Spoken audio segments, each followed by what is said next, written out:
If you want to change the world, start off by making your bed. If you make your bed every morning, you will have accomplished the first task of the day. It will give you a small sense of pride, and it will encourage you to do another task, and another, and another. And by the end of the day, that one task completed will have turned into many tasks completed. Making your bed will also reinforce the fact that the little things in life matter. If you can't do the little things right, you'll never be able to do the big things right. And if by chance you have a miserable day, you will come home to a bed that is made, that you made. And a made bed gives you encouragement that tomorrow will be better. To pass SEAL training, there are a series of long swims that must be completed. One is the night swim. Before the swim, the instructors joyfully brief the students on all the species of sharks that inhabit the waters off San Clemente. They assure you, however, that no student has ever been eaten by a shark, at least not that they can remember. But you are also taught that if a shark begins to circle your position, stand your ground. Do not swim away. Do not act afraid.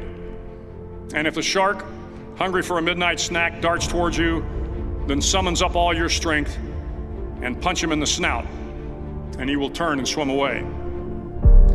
There are a lot of sharks in the world.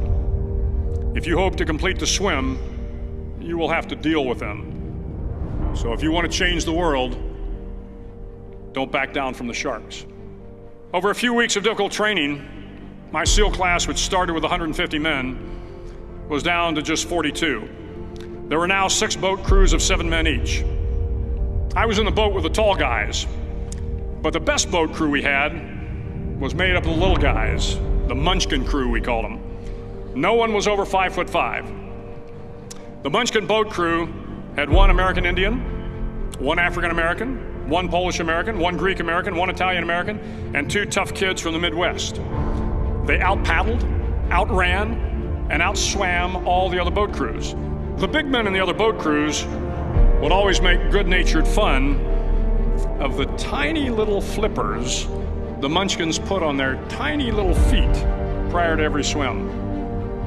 But somehow these little guys from every corner of the nation and the world always had the last laugh, swimming faster than everyone and reaching the shore long before the rest of us. SEAL training was a great equalizer.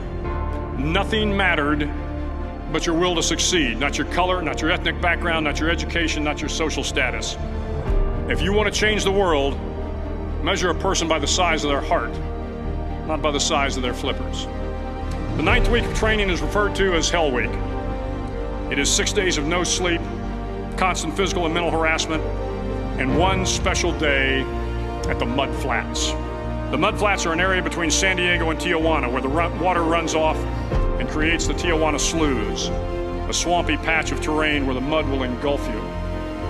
It is on Wednesday of Hell Week that you paddle down to the Mud Flats and spend the next 15 hours trying to survive the freezing cold, the howling wind, and the incessant pressure to quit from the instructors. As the sun began to set that Wednesday evening, my training class, having committed some egregious infraction of the rules, was ordered into the mud. The mud consumed each man till there was nothing visible but our heads. The instructors told us we could leave the mud if only 5 men would quit. Only 5 men, just 5 men, and we could get out of the oppressive cold. Looking around the mud flat, it was apparent that some students were about to give up. It was still over 8 hours till the sun came up. 8 more hours of bone-chilling cold. The chattering teeth and the shivering moans of the trainees were so loud, it was hard to hear anything. And then one voice began to echo through the night. One voice raised in song. The song was terribly out of tune, but sung with great enthusiasm. One voice became 2, and 2 became 3, and before long, everyone in the class was singing.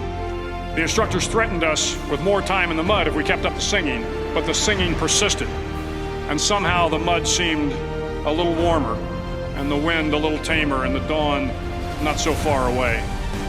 If I have learned anything in my time traveling the world, it is the power of hope. The power of one person, a Washington, a Lincoln, King, Mandela, and even a young girl from Pakistan, Malala. One person can change the world by giving people hope. So if you want to change the world, start each day with a task completed. Find someone to help you through life. Respect everyone. Know that life is not fair and that you will fail often.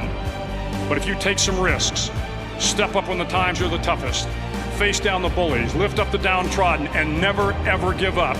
If you do these things, the next generation and the generations that follow will live in a world far better than the one we have today. And what started here will indeed have changed the world for the better.